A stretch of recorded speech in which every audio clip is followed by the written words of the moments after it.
ذرا تصور کریں آپ اپنی قبر میں اکیلے لیٹے ہوں گے، نہ کوئی موبائل، نہ کوئی نوٹیفیکیشن، نہ کوئی دوست، نہ کوئی خاندان، صرف اندھیرا اور آپ کے اعمال۔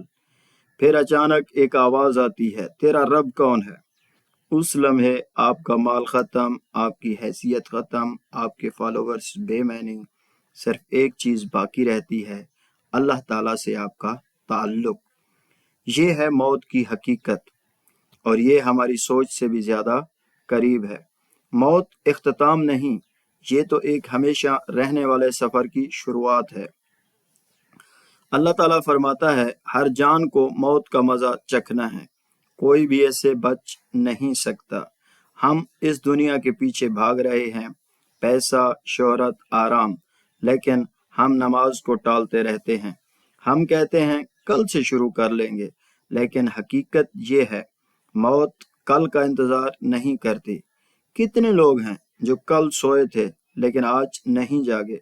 کتنوں کے پاس منصوبے تھے، خواب تھے، مقاصد تھے، لیکن ان کا وقت پہلے ہی لکھا جا چکا تھا۔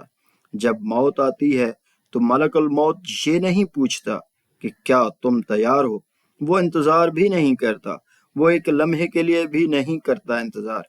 پھر آپ کو قبر میں رکھ دیا جاتا ہے، وہ تنگ جگہ جہاں کوئی آپ کے ساتھ نہیں ہوتا سوائے آپ کے اعمال کے۔ اگر آپ کی نماز مضبوط تھی تو وہ آپ کی حفاظت کرے گی، اگر آپ کے اعمال اچھے تھے تو آپ کی قبر جنت کا باغ بن جاتی ہے، لیکن اگر آپ نے اللہ تعالیٰ کو نظر انداز کیا تو یہی قبر پچھتاوے کی جگہ بن جائے گی۔ اس دن آپ کہیں گے، یا اللہ مجھے واپس بھیج دے، صرف ایک موقع دے دے، ایک اور نماز، ایک اور سچی توبہ۔ لیکن بہت دیر ہو چکی ہوگی، کیونکہ اللہ تعالیٰ آپ کو وہ موقع پہلے ہی دے چکا ہے جسے کہتے ہیں آج۔ تو اس دن سے پہلے جب لوگ آپ کو اپنے کندھوں پر اٹھائیں گے اور آپ کو قبر میں چھوڑ آئیں گے، اپنے آپ سے پوچھیں، کیا آپ موت کے لیے تیار ہیں؟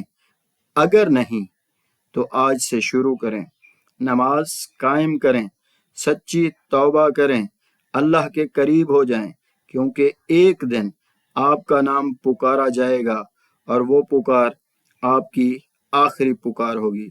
ایسا نہ ہو کہ موت آئے اور اللہ آپ سے ناراض ہو، تو اللہ تعالیٰ کو راضی کر لیں۔